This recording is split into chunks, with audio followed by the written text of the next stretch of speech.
Salam, selamat pagi saudara-saudaraku yang dikasihi Tuhan. Selamat berjumpa kembali dalam renungan singkat Jemaat Yosodipuro. Sebelum kita mendengarkan firman Tuhan, kita berdoa terlebih dahulu. Tuhan, Bapa kami yang bertata di kerajaan surga yang mulia, kami naikkan puji syukur dan terima kasih oleh karena kemurahan Tuhan yang senantiasa Tuhan limpahkan kepada kami, sehingga sampai pada pagi hari ini kami masih boleh datang kepadamu dengan selamat, tidak kurang suatu apapun. Tuhan, kami mohon Roh-Mu yang suci untuk memimpin hati dan pikiran kami, agar kami boleh mempersiapkan hati dan pikiran kami untuk menerima firman-Mu pada pagi hari ini. Berfirmanlah kepada hamba-Mu pada pagi ini Tuhan, dan biarlah semua firman yang akan kami dengarkan seturut dengan kehendak-Mu. Ampuni dosa salah kami, di dalam nama Tuhan Yesus Kristus kami berdoa dan mengucap syukur. Amin. Saudaraku yang kasih Tuhan, renungan kita pada hari ini berjudul Obat yang Manjur. Ayat intinya terdapat dalam kitab Amsal 17 ayat 22. Amsal 17 ayat 22 yang mengatakan sebagai berikut. Hati yang gembira adalah obat yang manjur, tetapi semangat yang patah mengeringkan tulang. Saudaraku yang dikasihi Tuhan, kalau kita amati, kita lihat dunia sedang berduka, itu memang benar. Sakit penyakit, kesusahan, kekejaman semakin menjadi. Orang dibuat pusing, banyak orang yang susah, banyak orang yang sedih. Kita bandingkan dengan kitab 2 Timotius 3 ayat 1. 2 Timotius 3 ayat 1, di sana dikatakan, ketahuilah bahwa pada hari-hari terakhir akan datang masa yang sukar. Saudaraku yang dikasihi Tuhan, kita tidak bisa memungkiri, memang saat sekarang ini keadaan betul-betul sukar dan sulit. Banyak sakit penyakit, bencana di mana-mana, dan datangnya tiba-tiba. Apa-apa mahal. Lalu bagaimana dengan kita sebagai umat Tuhan? Apakah kita juga harus stres? Apakah kita juga harus susah menghadapi semua ini? Tidak, saudaraku. Umat Tuhan, umat yang dipilih Tuhan harus selalu bergembira dengan situasi apapun. Lalu bagaimana? Apa yang harus kita lakukan? Saudaraku yang dikasihi Tuhan, kita tidak perlu khawatir, kita tidak perlu ikut-ikutan bingung atau stres. Karena jauh sebelumnya Tuhan sudah memberitahukan kepada kita. Tuhan sudah mengingatkan kita masing-masing.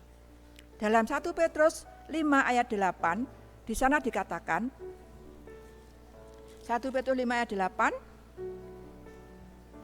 sadarlah dan berjaga-jagalah. Lawanmu si iblis berjalan keliling seperti singa mengaum-aum dan mencari orang yang dapat ditelannya. Saudaraku yang dikasihi Tuhan, adalah tujuan setan ingin memisahkan kita dari juru selamat. Setan ingin manusia itu susah, manusia itu sedih. Makanya setan dikatakan seperti singa yang mengaum-ngaum mencari mangsa yang dapat ditelannya. Nah, setan ingin umat-umat Tuhan itu bersungut-sungut, marah dan putus asa. Akhirnya meninggalkan sang juru selamat. Itulah tujuan setan yang utama. Saudaraku yang dikasihi Tuhan, setan bisa saja menyerang kita, ingin menumbangkan iman kita. Tetapi selama kita dekat dengan Tuhan Yesus, selama kita tidak terpisah dengan Tuhan Yesus, kita akan tetap mendapatkan kekuatan oleh Tuhan. Kita dapat baca dalam Yohanes 15 ayat 5. Yohanes 15 ayat 5, di sana dikatakan, "Akulah pokok anggur dan kamulah ranting-rantingnya. Barang siapa tinggal di dalam aku dan aku di dalam dia, ia berbuah banyak. Sebab di luar aku kamu tidak dapat berbuat apa-apa." Saudaraku yang dikasihi Tuhan, di luar Tuhan kita tidak dapat berbuat apa-apa. Di luar Yesus kita akan jatuh dan ditelan oleh iblis. Dalam Yohanes 15 ayat 7 dikatakan, "Jikalau kamu tinggal di dalam aku dan firman-Ku tinggal di dalam kamu, mintalah apa saja yang kamu kehendaki dan kamu akan menerimanya." Saudaraku yang dikasihi Tuhan,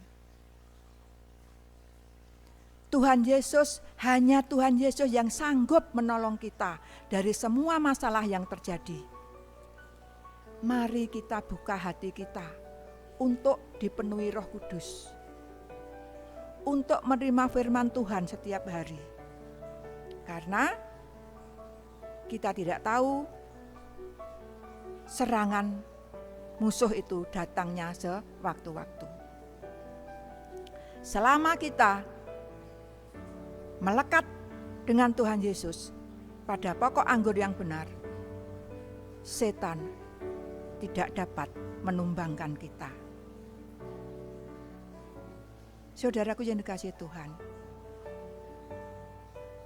bersama Tuhan kita akan selamat. Jangan biarkan hati ini dirusak oleh kuasa kegelapan. Biarlah hati ini selalu memuji Tuhan.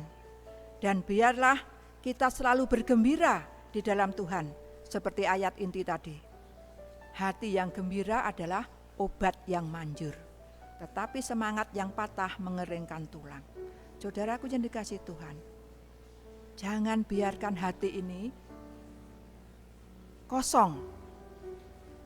Bersihkan hati ini, isilah dengan firman Tuhan, karena hati ini adalah tempat tinggalnya Roh Kudus.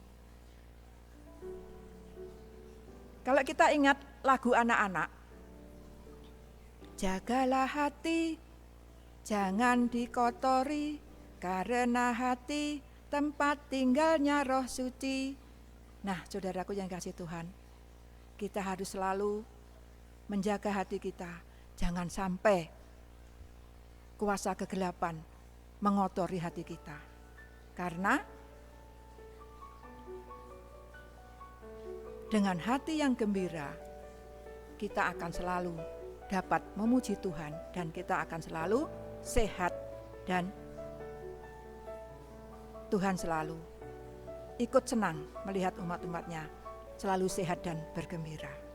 Sebagai ayat terakhir, ayat ini harus kita renungkan atau kita bawa dalam doa setiap saat.